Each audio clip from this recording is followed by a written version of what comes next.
அனைவருக்கும் வணக்கம். டிஆர்பிலேருந்து நேற்று முக்கியமான ஒரு அப்டேட் வந்திருக்கு. அது என்ன அப்டேட் அப்படின்றத பார்க்கலாம். அது மட்டும் இல்லாமல் ஆசிரியர்கள் சார்பாக இப்போ இருக்கக்கூடிய தமிழக அரசு மற்றும் கல்வி அமைச்சருக்கு ஒரு ரெக்வஸ்ட் வீடியோவாக நம்ம இந்த வீடியோ மேக் பண்ணியிருக்கோம். ஸோ கண்டிப்பாக ஆசிரியர்கள் கோரிக்கை இந்த அரசு நிறைவேற்றும் அப்படின்ற ஒரு நம்பிக்கையில் இந்த வீடியோ நம்ம மேக் பண்ணியிருக்கோம். ஃபஸ்ட்டு டிஆர்பியில் என்ன அப்டேட் வந்திருக்கு அப்படின்றத நம்ம பார்க்கலாம். ஸோ நேற்றே பார்த்துருப்பீங்க, நான் கம்யூனிட்டி போஸ்ட்டில் ஷேர் பண்ணியிருப்பேன். இருந்தாலும் ஒரு டைம் நான் சொல்லிடுறேன். ஸோ நமக்கு பார்த்தீங்கன்னா தமிழக அரசு ஒரு கொள்கை முடிவு எடுத்து உச்சநீதிமன்ற தீர்ப்புக்காக ஒர்க்கிங் டீச்சர் டெட் நோட்டிஃபிகேஷன் கொடுத்துருக்காங்க. அதுக்கு ஆன்லைன் அப்ளிகேஷன்லாம் முடிஞ்சது, எடிட் ஆப்ஷன்லாம் முடிஞ்சது. கண்டிப்பாக தெரியும், ஜூலையில் தேர்வு அப்படின்றத சொல்லியிருந்தாங்க இல்லையா.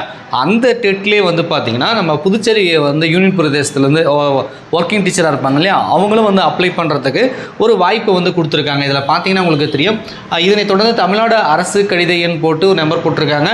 மற்றும் 30/4/2007 வழங்கப்பட்டுள்ள அனுமதியின் அடிப்படையில் புதுச்சேரி யூனியன் பிரதேசத்துக்கு உட்பட்ட அரசு உதவி பெறும் மற்றும் தனியார் பள்ளிகளில் தற்போது பணிபுரிந்து வருகின்ற தகுதி வாய்ந்த ஆசிரியர்களுக்கு மட்டும் மேற்குறிப்பிட்டுள்ள அறிவிக்கையின்படி நடைபெற உள்ள தமிழ்நாடு ஆசிரியர் தகுதி தேர்வு தாள் 1, 2 இவ்வாறு இணையதளத்தில் டிஆர்பி வெப்சைட்டில் 13/5, ஸோ இன்னிலேருந்து 13/5/2026 ஸோ கடைசி டேட் பார்த்திங்க அப்படின்னா 27/5/2026 வரை கால அவகாசம் வழங்கப்படுகிறது.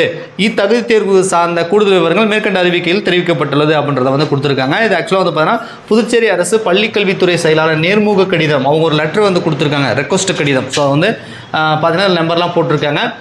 11/5/2026 படி புதுச்சேரி யூனியன் பிரதேசத்துக்கு உட்பட்ட பள்ளிகளில் பணிபுரிந்து வரும் ஆசிரியர்கள் இவ்வாரியத்தால் நடத்தப்படும் சிறப்பு ஆசிரியர் தகுதி தேர்வில் பங்கேற்கவும் தேர்வில் அவர்கள் பெறும் மதிப்பெண்கள் புதுச்சேரி அரசிற்கு வழங்கவும் கோரப்பட்டுள்ளதன் அடிப்படையில் அறிவிக்கை என்னன்னு சொல்கிறாங்க. ஸோ புதுச்சேரியில் இருக்கக்கூடிய பள்ளியில் ஒர்க் பண்ணுறதுக்கு டெட் எலிஜிபிள் அப்படின்னா இந்த சர்டிஃபிகேட்டை அவங்க காட்டிக்கலாம். ஸோ அதுக்கான மதிப்பெண்லாம் அவங்களுக்கு கொடுப்பாங்க அப்படின்னு சொல்கிறாங்க. ஸோ புதுச்சேரி யூனியன் பள்ளிக்கல்வித்துறையை அவங்க கொடுத்த ரெக்வஸ்ட் படி அக்செப்ட் பண்ணி நம்ம டிஆர்பி இந்த தமிழக அரசு நடத்தக்கூடிய இந்த ஒர்க்கிங் டீச்சர் சிறப்பு தேர்வில் பங்கேற்க அனுமதி கொடுத்துருக்காங்க. இது செய்தி. ஸோ இந்த வீடியோ கிளிக் பண்ணி பார்க்குறவங்க, நீங்கள் புதுச்சேரியில் அரசு உதவி பெறும் பள்ளி மற்றும் தனியார் பள்ளியில் ஒர்க்கிங் டீச்சராக இருக்கீங்க அப்படின்னா, ஸோ நீங்கள் டிஆர்பி வெப்சைட்டில் போய்ட்டு நீங்கள் டெட்டுக்கு பேப்பர் 1, பேப்பர் 2 எந்த பேப்பருக்கு நீங்கள் எலிஜிபிளாக இருக்கீங்களோ நீங்கள் அப்ளை பண்ணிக்கலாம். ரைட்டா, இது செய்தி. ரைட்டா, ஸோ பல லட்சம் ஆசிரியர்களை ஒரு கோரிக்கை வச்சுருந்தாங்க. இந்த ஒர்க்கிங் டீச்சர் டெட்டில் நான் ஒர்க்கிங் டீச்சர், அதாவது என்னென்னா தற்சமயம் பள்ளிகளில் ஒர்க் பண்ணல, ஆனால் பிஎட் முடிச்சிருப்பாங்க, டீச்சர் ட்ரைனிங் முடிச்சிருப்பாங்க. ஸோ அவங்களும் டெட்டுக்கு எலிஜிபிளாக இருப்பாங்க. இதுக்கு முன்னாடி பள்ளியில் ஒர்க் பண்ணியிருப்பாங்க, ஏதோ ஒரு சூழ்நிலையால் ரிலீவ் ஆகியிருப்பாங்க. ஸோ அவங்களும் இந்த ஒர்க்கிங் டீச்சர் டெட்டு எழுதுவதற்கு அனுமதி கோர வேண்டும் அப்படின்னு சொல்லி கோரிக்கை வச்சுருந்தாங்க. அது மட்டும் இல்லாமல் நீதிமன்றத்துக்கு கூட போனாங்க. நீதிமன்றம் பார்த்தீங்கன்னா இது அரசோட கொள்கை முடிவுன்னு சொல்லிட்டு அந்த கேஸை தள்ளுபடி பண்ணிட்டாங்க. மேலும் நீதிமன்றம் என்ன சொல்லுச்சுன்னா, வருடத்துக்கு 2 முறை காமன் டெட் நடத்த வேண்டும் அப்படின்றத சொன்னாங்க. ஸோ அதன் அடிப்படையில் நமக்கு ஆனுவல் பிளானில் காமன் டெட் மே மாதம் அக்டோபர் மாதன்றதை கொடுத்துருக்காங்க. இப்போ மே மாதம் நடந்திருக்கு. ஸோ இடையில எலெக்ஷன் ரிசல்ட்டு, அதுக்கப்புறம் பார்த்தீங்கன்னா இன்றைக்கி பார்த்தீங்க அப்படின்னா மெஜாரிட்டி இல்லாதனால டிவிக்கு கட்சிக்கு பார்த்திங்க அப்படின்னா நமக்கு நம்பிக்கை வாக்கெடுப்பு, அதாவது மெஜாரிட்டியை ப்ரூவ் பண்ணுறதுக்கான வாக்கெடுப்பு நடத்தினாங்க. அதில் 144 சட்டமன்ற உறுப்பினர்கள் ஆதரவோட இப்போ இருக்கக்கூடிய டிவிகே கட்சி வெற்றி பெற்றிருக்கு. ஸோ நம்பிக்கை வாக்கெடுப்பில் வெற்றி பெற்றிருக்கிறதுனால ஆட்சி இதுக்கப்புறம் ஸ்மூத்தாக ரன் ஆகும். ஒரு 6 மந்த்துக்கு மேலே ரன் ஆகும். அதுக்கப்புறம் மறுபடியும் எதாவது வரலாம். பட் இருந்தாலும் கூட அதிமுக கிட்டத்தட்ட 20க்கும் மேற்பட்ட சட்டமன்ற உறுப்பினர்கள் ஆதரவு தெரிவிச்சிருக்காங்க. அது என்ன ஆகுன்றதை போக தான் பார்க்க. ஸோ நம்ம அரசியல் செய்திக்குள்ளே போக வேண்டாம். தற்சமயத்துக்கு வெற்றி பெற்றிருக்கார்கள். இந்த கவர்மெண்ட் கிட்டத்தட்ட, அதாவது நம்ம 5 வருடம் முழுமையாக செயல்படும் அப்படின்றத நம்ம எதிர்பார்க்குறோம். ஸோ அதனால் ஆசிரியர்கள் சார்பாக இந்த ஒர்க்கிங் டீச்சர் இப்போ இன்னொரு டெட்டு கொடுத்து நோட்டிஃபிகேஷன் கொடுத்து அதை அப்ளை பண்ண வச்சு அதுவும் ஜூலை மாதத்தில் எக்ஸாம் வைக்கிறதுன்றது இப்போ இருக்கக்கூடிய அரசுக்கு அது ஒரு சிக்கலை ஏற்படுத்தும், அல்லது ஒரு நிர்வாகத்தை ஒரு இதாக ஏற்படுத்தும் அப்படின்றத நம்ம பார்க்குறோம். ஸோ அதனால் இந்த ஒர்க்கிங் டீச்சர் டெட்லேயே நான் ஒர்க்கிங் டீச்சர் காமன் டெட்டாக இதே காமன் டெட்டாக நடத்துமாறு ஆசிரியர்கள் கேட்குறாங்க. அவங்களுக்கும் விண்ணப்பிக்க ஒரு வாய்ப்பை வழங்க வேண்டும். இதே டேட்டில் இப்போ 13/5 கொடுத்துருக்கிற மாதிரி, ஸோ அந்த டேட்டு கால அவகாசம் அவர்களுக்கும் கொடுத்துட்டு அவர்களும் இந்த டெட்டை எழுதுவதற்கு வாய்ப்பு அளிக்க வேண்டும் சொல்லி இப்போ இருக்கக்கூடிய தமிழக அரசுக்கும் கல்வித்துறை அமைச்சருக்கும் நம்ம ஆசிரியர்கள் சார்பாக கோரிக்கை வச்சுக்கிறோம்.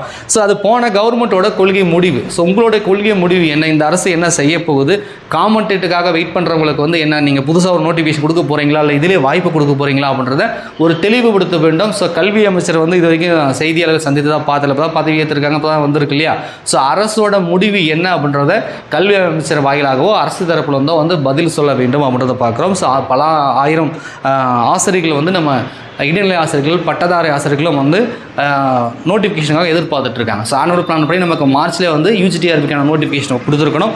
ஸோ தேர்தல் டைத்தில் அந்த நோட்டிஃபிகேஷன் கொடுக்கல. இப்போ தேர்தல் முடிஞ்சு புதிய அரசு வந்திருக்கு. ஸோ நீங்கள் யூஜிடிஆர்பி நோட்டிஃபிகேஷன் கொடுப்பீங்களா, இல்லை அடுத்தடுத்து மற்ற தேர்வுகளுக்கு நோட்டிஃபிகேஷன் கொடுப்பீங்களா, இந்த டிஆர்பி ஆனுவல் பிளானில் ஏதாவது அப்டேட் பண்ண போகிறீங்களா, என்ன பண்ண போகிறீங்க அப்படின்றத தமிழக அரசு வந்து ஆசிரியர்களுக்கு வந்து தெளிவுபடுத்த வேண்டும். ஸோ இந்த அரசை தேர்வு செய்ததில் ஆசிரியர்களோட வாக்கும் வந்து இருக்குது அப்படின்றத கண்டிப்பாக வந்து அரசை வந்து புரிஞ்சிருக்கும் நாங்கள் நம்புகிறோம். ஸோ நிறைய ஆசிரியர்கள் வந்து டிவிக்கு வந்து சப்போர்ட் பண்ணியிருப்பாங்க. ஒரு மாற்றம் வேண்டும் அப்படின்னு சொல்லி இந்த அரசை தேர்ந்தெடுத்திருக்காங்க. ஸோ ஆசிரியர்கள் சார்பாக நாங்கள் வந்து வீடியோக்கள் கொடுக்குறோம். ஸோ ஆசிரியர்களுக்கு என்ன செய்ய போகிறீங்க அப்படின்றத அரசு அல்லது கல்வித்துறை அமைச்சர் வந்து பதில் சொல்லணும். மேக்ஸிமம் வந்து இந்த ஒர்க்கிங் டீச்சர் டெட்லேயே வந்து நான் ஒர்க்கிங் டீச்சர் டெட், அதை காமனாக டெட்டுக்காக படிக்கிறவங்களுக்கு ஒரு வாய்ப்பு கொடுத்தீங்க அப்படின்னா ஸோ வந்து இது சரியாக இருக்கும். இன்னொரு எக்ஸாம் வச்சுக்கிட்டு பிரச்சனை இல்லாமல் ஒரே எக்ஸாமாக வந்து முடிஞ்சிடும். அப்படி அப்படின்னா இப்போ யூனியன் பிரதேசம் பாண்டிச்சேரி அவங்க தனியாக டெட் வைக்கிறதுக்கு பதிலாக இதே டெட்டில் வச்சிருன்ற மாதிரி நம்ம இதே டெட்லேயே நம்ம நான் ஒர்க்கிங் டீச்சருக்கும் நீங்கள் வாய்ப்பு கொடுத்துட்டீங்கன்னா ஒரே டெட்டாக முடிஞ்சிடும். ஸோ அடுத்த டெட் என்பது அக்டோபரில் கொடுத்து டிசம்பரில் எக்ஸாம் வச்சுக்கலாம். ஸோ இந்த வருடத்தில் 2 டெட்டு வந்து நடந்தாலே வந்து மேக்ஸிமம் வந்து ஒர்க்கிங் டீச்சர் டெட்டு கூட பாஸ் பண்ணிடுவாங்க. ஸோ ஒர்க்கிங் டீச்சர் நான் ஒர்க்கிங் டீச்சருக்கு வந்து சிலபஸில் எந்த ஒரு மாற்றமும் கிடையாது. அதே சிலபஸ், அதே பேட்டர்ன், அதே நம்பர் ஆஃப் கொஸ்டின் எல்லாமே ஒன்றா தான் இருக்குது. தனியாக ஒரு நோட்டிஃபிகேஷன் கொடுத்துருக்கீங்க, அதில் அவங்க அரசோட கொள்கை முடிவு, போன ஆட்சியோட கொள்கை முடிவு. ஸோ நீங்கள் என்ன பண்ண போகிறீங்க, உங்களுடைய கொள்கை முடிவு என்ன, நான் ஒர்க்கிங் டீச்சருக்கு என்ன பதில் அப்படின்றத விரைவில் வந்து தெரிவிக்கப்பட வேண்டும் அப்படின்னு சொல்லி நம்ம கேட்குறோம். ஸோ நீங்கள் என்ன நினைக்கிறீங்க அப்படின்றத கமெண்ட்ஸில் கமெண்ட் பண்ணுங்கள். இந்த வீடியோ நிறைய பேருக்கு ஷேர் பண்ணுங்கள், லைக் பண்ணுங்கள், உங்களுடைய கருத்துக்களை கமெண்ட்ஸில் சொல்லுங்கள். இப்போ இருக்கக்கூடிய அரசுக்கு இந்த வீடியோ வந்து கண்ணில் படணும். அது குறிப்பாக கல்வித்துறை அமைச்சர் வெங்கட்ராமன் அவர்களுக்கு வந்து இந்த வீடியோ வந்து அவங்க பார்க்குற அளவுக்கு வந்து நீங்கள் ஷேர் பண்ணுங்கள். நன்றி, வணக்கம்.